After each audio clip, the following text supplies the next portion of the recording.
ನಮ್ಮ ಮನೆಯಲ್ಲಿರೋದನ್ನ ಡಿಸ್ಟರ್ಬ್ ಮಾಡೋದಕ್ಕೆ ಏನಿದೆ ಅದನ್ನ ಚೇಂಜ್ ಮಾಡೋದಕ್ಕೆ ಅದನ್ನ ತಗೊಂಡು ಹೋಗೋ ಥರ ಮಾಡ್ತಾ ಇದ್ದೀವಿ ನಾವು.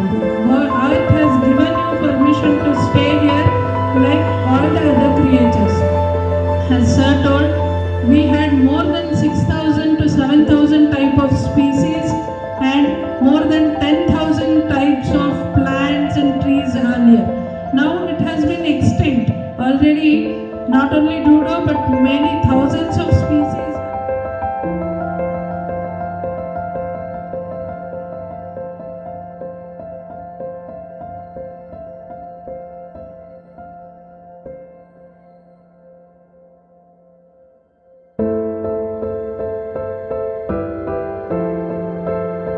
Insect on!